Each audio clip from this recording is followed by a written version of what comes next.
Welcome to Relationship Advice Part 2. In relationship, communication is key. We agree on that. The good news is that even if you didn't grow up with good role models for how to talk with about a partner about difficult topics, you can learn how to build better communication skills in your relationship. In this series, I offer 6 ideas to help you communicate more effectively. And in this part 2, here's your 4th, 5th, and 6th idea. Number 4, make sure your verbal and nonverbal communication match. What?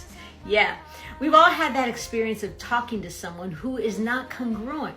What they're saying and what their body language and tone of voice are communicating, guess what? They don't match.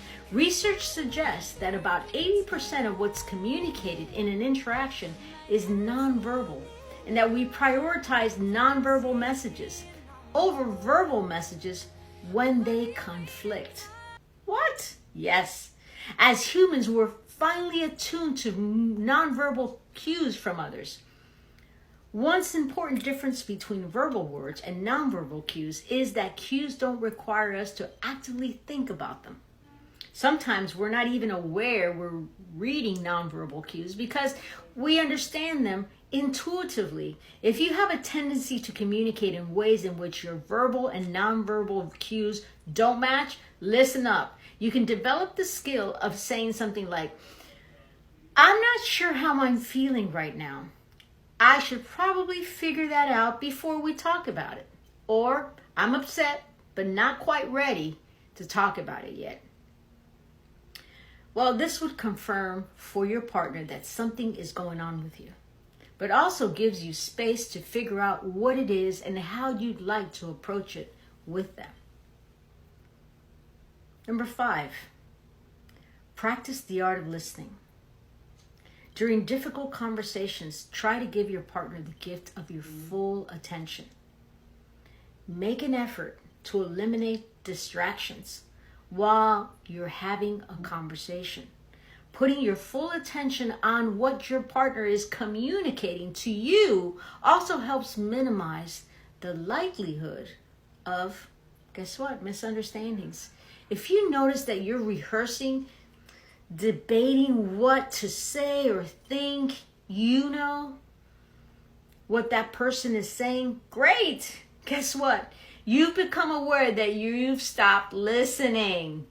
Listen up. Now you're able to reorient your focus to what your partner is saying. Taking a deep breath can signal your body to relax and slow down so you can really focus your attention on what's being said.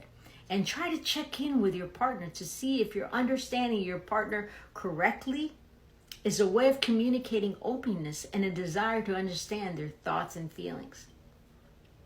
Number 6, remember that hard conversations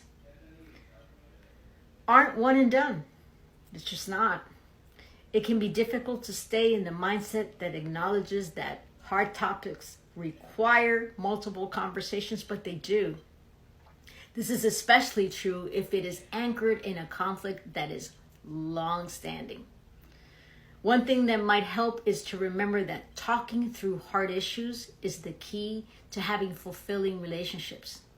It's the key not because you get an immediate solution to your problem.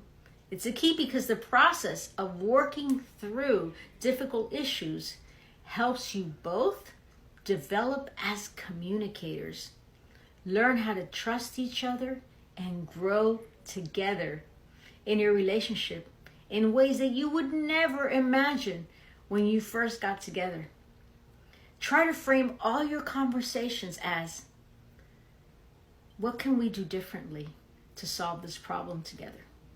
Now you're together on the same side, working toward a common goal, rather than scoring off against each other to see which of you is going to win the argument. So, do you like this love and relationship series? What do you think?